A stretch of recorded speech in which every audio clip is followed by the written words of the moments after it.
The carriage stopped outside Ashcombe Manor, and Alina Whitmore's hands were shaking before she even stepped down. She was not here for a visit. She was here to save her family from ruin. Her father owed the Duke of Ashcombe a debt so large that losing the family home was the smallest punishment they could expect. Alina had begged her father to let her go in his place, believing her words might soften a man she had never met. She was wrong to believe it would be easy. The doors of the manor opened before she could knock, as if someone had been watching her arrive. A tall man stood in the entrance, dressed in dark clothes that matched the coldness in his eyes. This was Julian Ashcombe, the Duke himself, and he did not offer her a single kind word. He led her into his study without asking her name, already certain of who she was and why she had come. Alina's carefully prepared apology fell apart the moment she opened her mouth. She spoke of her father's mistakes, of sleepless nights, of a family drowning in shame.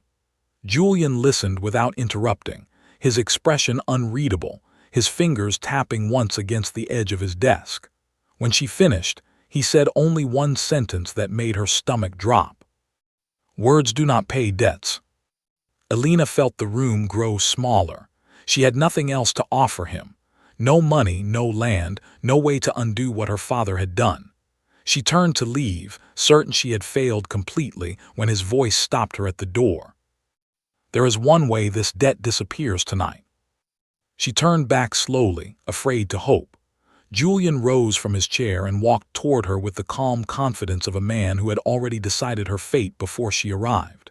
He told her plainly that he required a wife, not out of love, but out of necessity. A marriage that would satisfy a condition tied to his inheritance. In exchange, her father's debt would vanish completely, and her family would be safe. Alina searched his face for any sign of cruelty or trickery, but found only certainty. She thought of her father's trembling hands, her mother's silent tears, the empty pantry at home. She thought of the life she had imagined for herself, one she would now have to give up entirely for people she loved. Julian did not pressure her. He simply waited, as though her answer meant nothing to him personally. But something in his stillness told her this was not as simple as he pretended. Alina took a breath, feeling the weight of the decision settle over her shoulders like a heavy coat. "I accept," she said quietly. Julian nodded once, without warmth, without celebration, as though he had merely closed a business transaction. He turned and rang a small bell on his desk, summoning a servant to prepare the papers.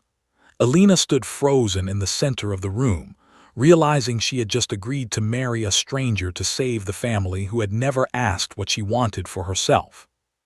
The wedding took place 3 days later, with no guests, no flowers, and no music. Alina stood beside Julian in a small chapel on the estate, wearing a borrowed dress, repeating vows to a man who barely looked at her. When the ceremony ended, he offered her his arm out of formality rather than affection, and led her to the carriage that would carry her to her new home. Ashcombe Manor felt different once Alina understood she was meant to live there permanently. The servants watched her with quiet curiosity, unsure how to treat a duchess who had arrived with nothing but a single trunk of belongings. Julian gave her a room far from his own, explaining in a flat voice that she should consider herself free to do as she wished, as long as she did not interfere in his affairs. Alina quickly learned that Julian's world ran on rules she did not understand. There was a locked wing of the house no one spoke about. There were meetings held late at night with men she never saw arrive or leave. Julian himself disappeared for hours at a time, offering no explanation when he returned, his expression always guarded, always distant. She told herself this arrangement was simply business, exactly as he had promised. She reminded herself daily that she had married him to save her family, not to find happiness. Yet the loneliness of the manor pressed on her more than she expected. She ate her meals alone. She wandered empty hallways lined with portraits of Ashcombe ancestors who seemed to judge her presence among them. One evening, Alina overheard 2 servants whispering near the kitchen. They spoke of a cousin, Edmund, who believed the entire estate should belong to him. They spoke of an inheritance rule that required Julian to marry before a certain date or lose everything to this cousin instead. Alina realized then that she was not simply a convenient bride. She was a shield against a battle she knew nothing about. She confronted Julian that night, demanding to understand exactly what she had married into. For a moment, something flickered behind his cold expression, something close to surprise that she had discovered the truth so quickly. He admitted the inheritance rule was real, and that Edmund was determined to claim the estate through any means necessary, fair or otherwise. Alina felt anger rise in her chest. She had given up her future to protect her family, only to become a piece in someone else's dangerous plan. Julian, sensing her fury, spoke more honestly than he had since the day they met. He told her he had chosen her specifically because she had no connections to society, no family influence that could be used against him, and no reason to betray his secrets to his enemies. It was not flattering, but it was truthful, and something about his honesty softened her anger slightly. Alina realized that whatever this marriage was, it was far more complicated and far more dangerous than a simple exchange of debt for vows. She would need to be careful, watchful, and stronger than she had ever been before, because the walls of Ashcombe Manor held more danger than she had imagined on her wedding day. Weeks passed, and Alina began paying closer attention to the small details of Ashcombe Manor that she had missed before. She noticed a nurse who visited the locked wing every morning, carrying trays of food and medicine. She noticed Julian's face soften only slightly whenever that wing was mentioned, before he quickly hid the expression again. Alina began to suspect that whoever lived behind those doors mattered to him more than he was willing to admit. One afternoon, Alina made a mistake during a visit from a neighboring family, mentioning details about the estate she should not have known. A ripple of awkward silence spread through the room, and she feared she had embarrassed Julian in front of people whose opinions mattered to him. To her surprise, he calmly redirected the conversation, covering her error so smoothly that the guests never noticed. Later that evening, he said nothing about it, as though protecting her was simply expected of him. Alina began noticing more moments like this. She saw him quietly forgive a debt owed by a tenant family struggling to feed their children, instructing his steward never to mention it again. She saw him sit for an hour with an elderly groundskeeper who was grieving the loss of his wife, offering nothing but quiet company. These were not the actions of the cold, calculating man she had first met. Their conversation slowly changed as well. Where once Julian answered her questions with short, guarded replies, he began speaking a little longer, revealing small pieces of himself. He told her about his father, a demanding man who had shaped Ashcombe with strict control and little warmth. He told her about losing his younger brother years ago, an event that seemed to explain the distance he kept from everyone around him. Alina found herself looking forward to these moments, brief as they were. She began waiting for him in the evenings, no longer avoiding his company but seeking it out. Julian, in turn, started remembering small details about her, asking about her mother's health, noticing when she seemed tired or troubled. Neither of them spoke of what was happening between them, but something had clearly shifted since the cold ceremony that had bound them together. One evening, Alina finally worked up the courage to ask about the locked wing. Julian's expression grew guarded again, but this time he did not shut her out completely. He admitted that his mother lived there, weakened by an illness that had taken her strength years ago, an illness he had hidden from society to protect her dignity and privacy. Alina felt a wave of understanding wash over her, seeing for the first time the full weight Julian carried alone. She asked if she could meet her. Julian hesitated, studying her carefully, as though testing whether she could be trusted with something so precious. Finally, he nodded, leading her toward the locked wing himself. As they walked together down the quiet hallway, Alina realized that whatever this marriage had started as, it was slowly becoming something neither of them had expected, something built on trust rather than convenience, and something far too fragile to lose now that danger still waited for them both. The peace Alina had found at Ashcombe Manor shattered one morning when a messenger arrived carrying troubling news. Edmund had discovered the truth behind the marriage and was spreading it through every drawing room in society. He claimed Alina had been bought like property to settle a debt, and that the marriage itself had been forced upon her, making it invalid under the very inheritance rule Julian depended on. Word spread quickly, and soon Alina could feel the weight of judgment everywhere she went. Whispers followed her at church, cold stares greeted her at the market, and even the household staff seemed uncertain how to treat her. She understood immediately what Edmund intended. If the marriage could be proven forced, it could be dissolved entirely, handing him the inheritance and destroying both Julian's future and Alina's family in the same stroke. Alina confronted Julian that evening, her voice sharp with hurt rather than anger. She wanted to know why he had never warned her how serious this danger truly was.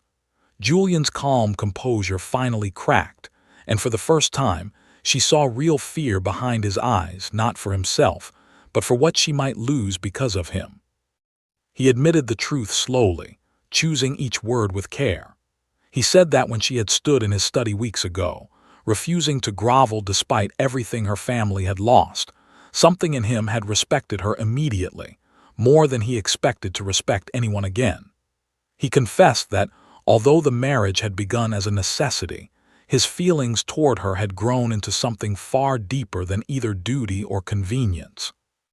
Alina felt her anger soften into something more complicated, a mixture of relief and fear tangled together. She believed him, yet she also understood that his feelings changed nothing about the danger now surrounding them both. Edmund had powerful friends among the local magistrates, and rumors alone could be enough to convince a court that the marriage had never been legitimate. Together, they began preparing for what was coming. Julian gathered records proving Alina had signed the marriage papers freely, without pressure or threat, including witness statements from the small chapel staff who had performed the ceremony. Alina, refusing to hide any longer, insisted on speaking publicly about her own experience rather than letting Edmund control the story completely. Late into the night, they sat together reviewing every detail of their case, Julian's usual guarded distance completely gone. Alina realized she was no longer simply protecting her family's reputation. She was fighting for a life she genuinely wanted to keep, beside a man who had become far more important to her than either of them had planned. Whatever happened next, she was determined to face it honestly, standing beside Julian rather than hiding behind him, ready to prove that their marriage, however it had started, belonged entirely to them now. The hearing took place in a crowded room filled with local magistrates, curious neighbors, and Edmund himself, standing confidently near the front as though he had already won. Alina walked in beside Julian, her chin lifted, refusing to let fear show on her face despite the whispers following her every step. When the magistrates called her forward, Alina spoke clearly, without hesitation. She explained that she had chosen this marriage freely, understanding exactly what it meant, and that no one had forced her hand beyond the natural pressures of protecting a family she loved. She admitted the arrangement had begun as a practical solution to a painful problem, but insisted firmly that nothing about her vows had been false or coerced. Edmund tried to interrupt, insisting that a woman marrying to erase her father's debt could hardly be considered free in her choice. Julian rose then, addressing the room directly, his voice steady and certain in a way Alina had rarely heard before. He spoke of Alina's courage, her honesty, and the quiet strength she had shown from the very first day she walked into his study, refusing to beg despite everything she had lost.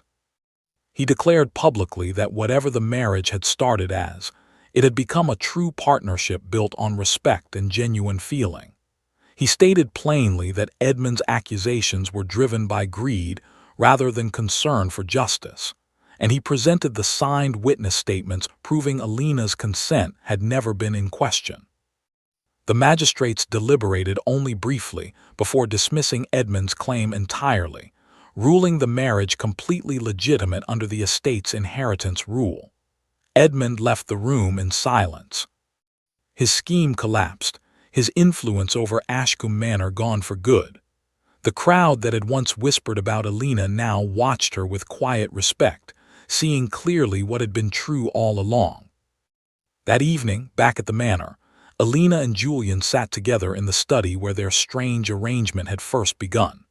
The room felt different now, warmer somehow, filled with a comfort neither of them had expected to find there. Julian took her hand gently, something he had never done before their public declaration, and told her that she had once come to that very room to apologize for a debt she had not created. He said that instead of taking something from him, she had given him something he never expected to feel again after years of loneliness and loss. Alina smiled, feeling the weight of months of fear and uncertainty finally lift from her shoulders. What had begun as a desperate bargain to save her family had become, against every expectation, a genuine and lasting home, built not on debt or duty, but on trust two people had chosen to build together.